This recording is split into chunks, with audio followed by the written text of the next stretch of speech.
All right, hello and welcome. Let's talk through W.K. Clifford's Ethics of Belief. Very powerful argument made, mostly on the basis of uh, this central thought experiment that he opens with, of the ship owner with some doubts about the seaworthiness of his ship. He's not confident, the ship owner, if the ship is going to make it back. So he worries. Wait a second. This ship is pretty old. It was not made well, and it's often needed repairs. Maybe it could sink. That'd be bad. People would die. Or uh, maybe it'll make it though. He succeeds in overcoming these doubts, Clifford says, not by carefully evaluating the evidence, but by pushing those doubts down more or less. He says, "Oh, the ship's made it back safely before. Yeah, it's needed repairs in the past. Yeah, I haven't had it inspected, but it's made it back safely before." And he says, besides, he'll trust in God's providence, which is that saying that God wouldn't let anything that bad happen? Is that what that means?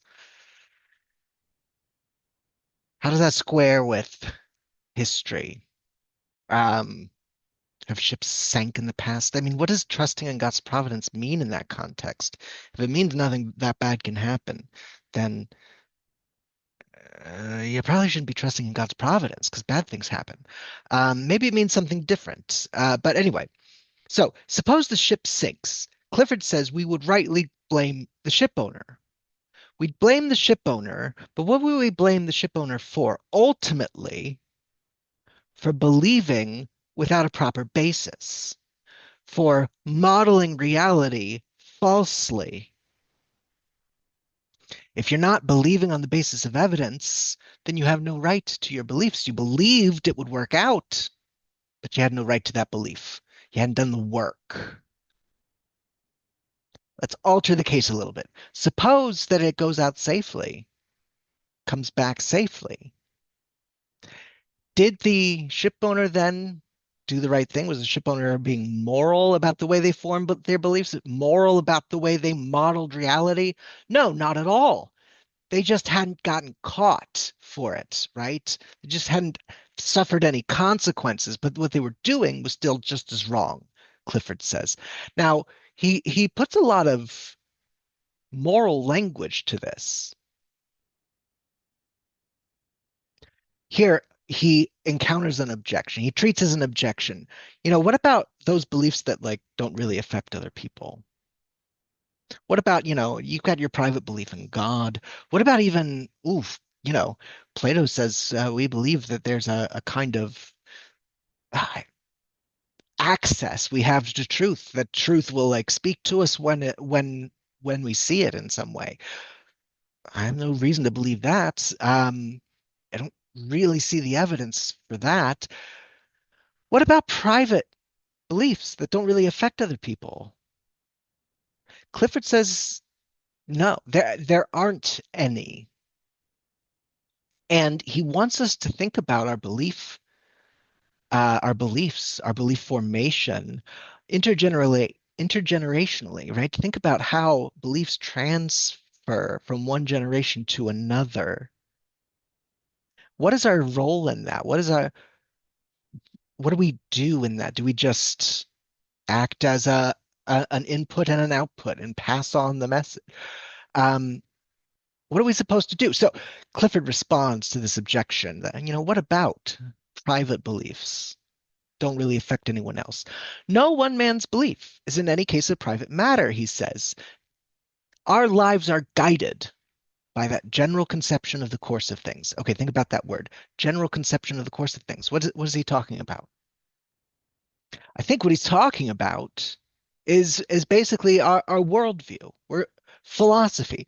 We're guided by our understanding of how the world works. Okay. Now, this general conception of the course of things, largely you inherit it. And not just from one person, right? You're brought up in an educational system, perhaps, but it's inherited. It's something that the past generations pass on to you. So even your worldview, he says, has been created by society for social purposes. What does that mean? It exists as a cultural phenomenon. Your individual worldview exists as a cultural phenomenon. It's been passed on to you by previous generations. Even the words, even that the words mean these things. Our words, our phrases, our forms and processes and modes of thought are common property.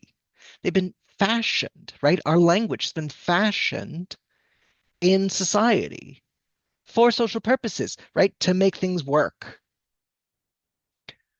So, this fashioning of our language to describe reality, right? Making these concepts, your belief in God, it's kind of common property. It comes out of the culture.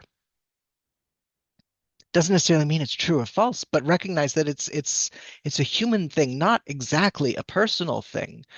Our words and phrases, forms and processes, and modes of thought are common property, fashioned and perfected from age to age, an heirloom which every succeeding generation inherits as a precious deposit and a sacred trust to be handed on to the next one, not unchanged, not unchanged, right? You inherit it, you do your work.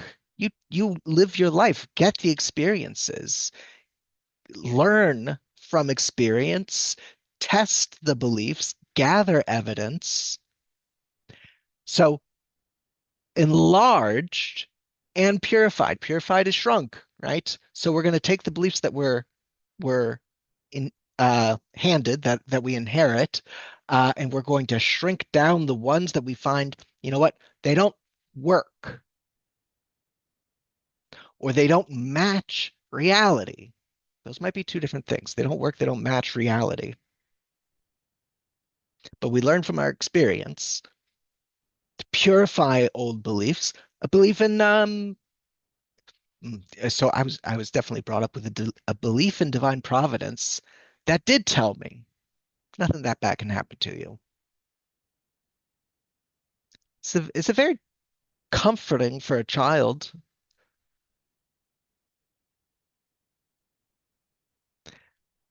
If divine providence means nothing that bad can happen to you, though, and you learn from history, you learn that that concept of divine providence, it doesn't work. It doesn't reflect reality. Maybe there's another one that does. Maybe there's another one that does, but that one can't work. It doesn't fit with the experience. So we got to purify and then enlarge as well. So it's not just, future generations should have the benefit of our experience, both what we add to what's been known, but also what we subtract or alter. You got to make these beliefs work. Okay. Into this for good or ill is woven every belief of every man who is speech of his fellows. It's an awful privilege and an awful responsibility that we should help to create the world in which posterity will live. Okay. If you're looking around and you think, I'm hoping things will get better in the future. The world needs to change. I'm hoping future generations will be better off. This belief editing and enlarging process is the way that we shape the future. Got to apply this stuff to our own lives. We got to think about how these things work, how they fit with our experience, how they make us stronger, wiser, or how they set us up to slip, set us up into this or that path that doesn't actually lead anywhere. So Clifford, very moralizing language here about how we form our beliefs. We have a responsibility, not just an inner responsibility, although we benefit when we examine our life, when we um, purify our own beliefs, clean our mirror, to use the analogy I'm coming up with. Uh, we benefit, but we have a responsibility to future that in our turn in the present, right? We do some work to hand clear view of things to the next generation. Is the educational system doing that work? I don't know. I'm shocked how many college students I introduced the Kent State Massacre to for the first time. Okay, we're not going to take this uncritically. What do we think of Clifford's argument here? Is he right? Do we see the strength of the argument? The example he gives is a very strong example, and the way that you can change that example up and see how it changes our evaluation, right? If the ship comes back, we still find that he's done wrong. If he checked, if he investigated, did the work, and the ship still sunk, we might not say he did anything wrong at all if he did his due diligence, right? So we understand the strength of the argument, but uh and the way that he expands it from those things that are obviously right, obviously of practical importance, have some effect on other people, to those, the general view of having a reliable understanding of the world and what that does for future generations and so on. But are there ethical beliefs that don't fit? Or are there any beliefs that don't quite fit here? That it might make sense to accept that belief even without any evidence at all.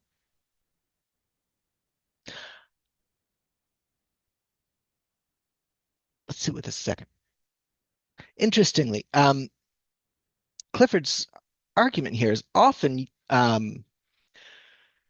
used as an objection to religious belief. This text is often paired with Pascal's wager, which is kind of interesting because Pascal's wager asks us to believe in something not on the basis of evidence, but on the basis of some kind of um, pragmatic analysis, right? It'd be better for me to believe this way, whether it's true or not. So this argument seems to suggest, oh, no, no, you shouldn't form beliefs just for the practical benefits. I'm not so sure that's true. I'm not so sure that's true. I'm not so sure that's practical even. Okay, so we apply the label of evidentialist to the view Clifford holds here. Clifford is an evidentialist, which means uh, it is immoral, right? This is a moral belief. It is immoral to form beliefs without sufficient evidence. Often is added, David Hume adds, that the strength of our belief should correspond to the strength of our evidence.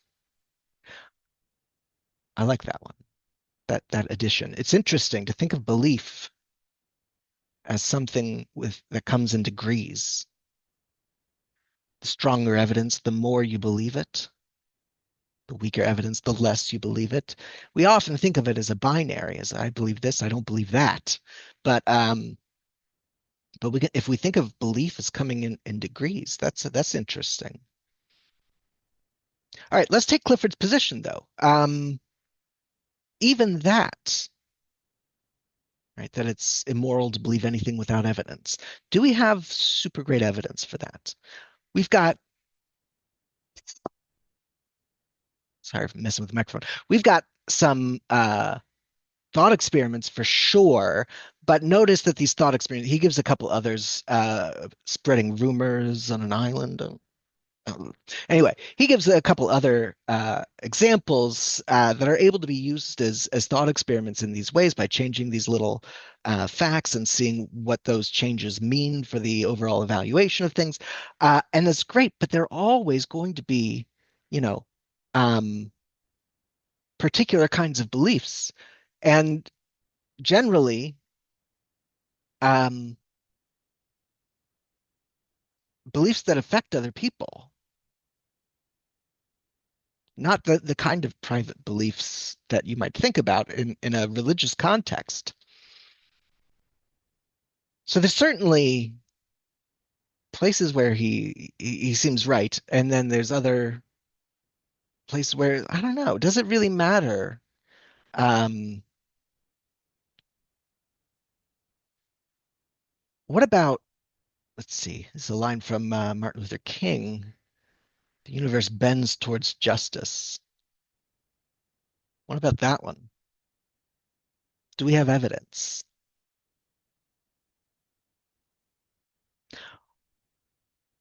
Is it worth believing even if we didn't have evidence? What about, uh, and this is kind of at the core of Plato, if if I investigate carefully, I can get closer to the truth. There's some skeptical arguments there that might suggest that that's false. But Plato says, no, no, you should believe that the truth is hidden in you, that you can articulate it in such a way that illuminates reality. That you you can understand reality. You can approach the true through the intellect. Should I believe that I can approach the true through the intellect? There's some pretty powerful skeptical arguments suggesting that maybe that's not how it works. I think it's worth believing that you can approach the true through the intellect anyway. I think it's worth believing. Do, hmm, at the heart of morality, I think, in a very broad sense, a very like 5,000 mile view, whatever, the most general sense. Empedocles says that there are two fundamental forces in the world, love and strife. Love is like gravity bringing things together. Strife is like the Big Bang forcing things apart, or like, you know, explosive energy that forces people apart. Um, and now Empedocles thinks this is like fundamental to the nature of reality. This is big metaphor stuff.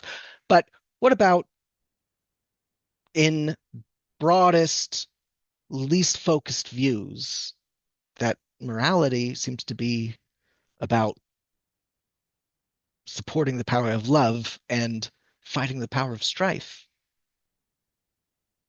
Do I have clear evidence that Empedocles is right about this kind of thing? Evidence? Evidence? Are we looking for studies? Are we looking for statistics? That's not that sort of stuff.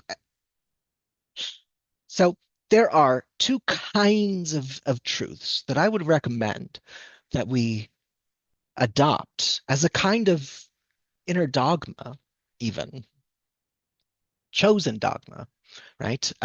This is and you enforce it on yourself, right?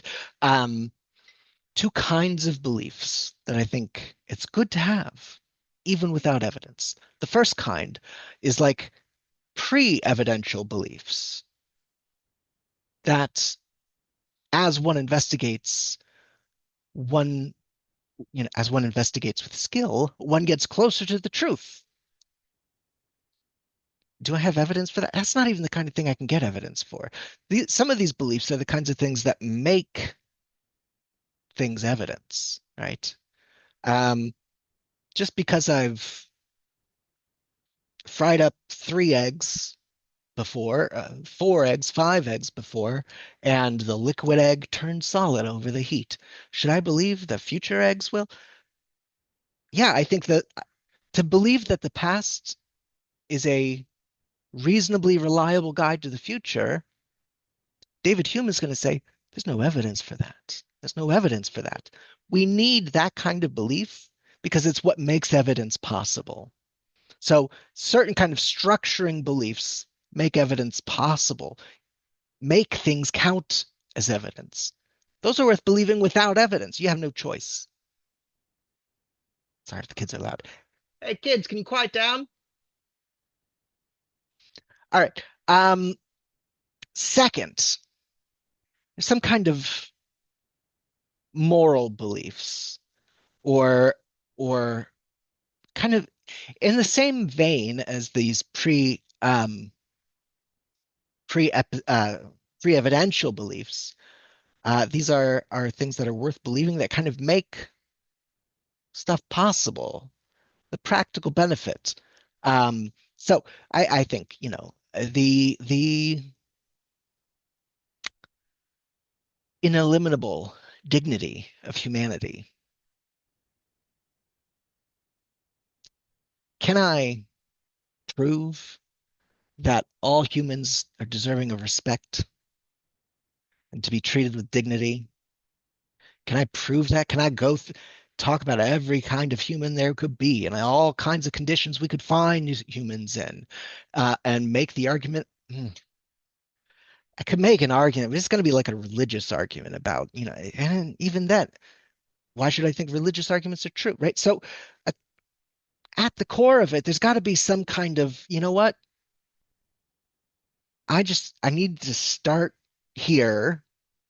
I'm going to start here and try to believe around it.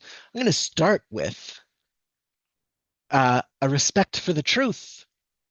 I'm going to start with a respect for humanity. I'm going to start with um, helping people is good, loving people is right, hurting people is wrong. I'm going to start with those kinds of beliefs.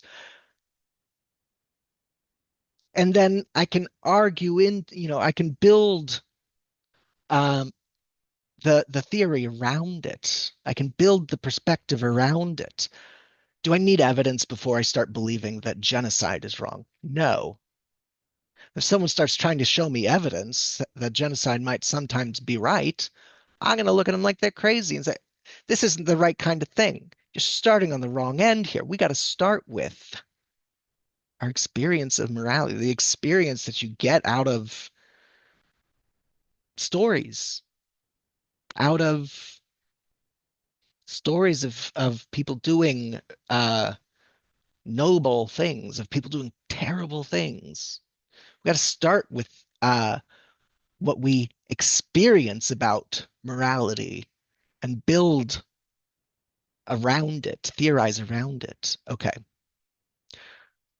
So, what do we do with this? Clifford seems right about a lot of different kinds of truths. If there's evidence available and we ignore the evidence, that seems clearly wrong. Clifford's got to be right about this. Um, whether our perception of reality is reliable or not matters. But in the detail, sometimes we need to have some kind of structuring beliefs, some beliefs that are made maybe on purely practical reasons, or beliefs that make possible to consider other things evidence, like these anti-skeptical beliefs. Anti-skeptical? Anyway, so let me suggest this metaphor for you in Leibniz and think about what this means. Gottfried Leibniz describes the soul, even the person, as a living mirror of the whole of reality. What you are is all of reality seen from your perspective. What you are is your perspective on reality.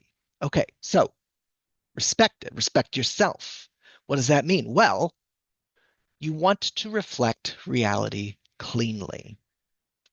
You want to reflect reality cleanly. You don't want distortions that could have you harming yourself and others, right? You want to take in as well we can, process, tell a accurate story about the reality that we're seeing. Now, does reflecting reality clearly mean that we don't bring anything to it? No, no, we always bring something to our understanding of reality. We're encultured into a perspective. We inherit a perspective before we start shaping our own, right? So, yes, we want to do the purifying work that Clifford talks about, but is it always like evidential? Show me the math, show me the numbers, show me the science. I don't know. I mean, we start with a lot of stuff and we should review and edit, purify. But like, if we're given a mirror It already has all these embellishments on it. Do we want to just swipe all those embellishments away? Maybe. Following Descartes can guide you through how to clear all those away, build them back up little by little. But at a certain point, we do need some beliefs on here that help organize the way we experience the world. Humans matter. We should treat others with love and kindness. You're right. These things help us see the world. They don't get in the way. They don't get in the way. They're not necessarily something that we're receiving from the world. Maybe it's something we're adding to our perception of the world. It's something we've inherited for sure. Um, so what do we want to do with these embellishments? Well, we want to be careful that whatever's already written on our minds, right, whatever's already educated in our minds, isn't blocking our view of things. I find it helpful to be able to kind of step out of my view of things and see the world from someone else's perspective who believes things differently, maybe describes things differently. Maybe their mirror contains lots of different things. We can learn from lots of other people's perspectives, sometimes especially because they think through different concepts than we do. They believe in a different God than we do. Um, Here's an interesting experiment in this regard. Go watch The Dark Crystal, um, and think about the religion. Think about the religion of that Jim Henson puppet world and their beliefs about nature. It must be returned to Thra. What is this? There's a truth there, and we can kind of start seeing those truths. Anyway, we want to reflect reality cleanly. Whatever we need to embellish on us, on our mirror, we want to make sure that it's not obscuring our view of things and that it's highlighting the right sorts of things. It's highlighting the things that we really do hold sacred, that deserve to be held sacred, that our embellishments aren't keeping us away from people. It's not making us easy to scapegoat those other people as the bad people. We want to we want it's morally necessary to reflect reality clearly, cleanly. It might be morally necessary to be careful to only with great care add embellishments to the mirror of the soul.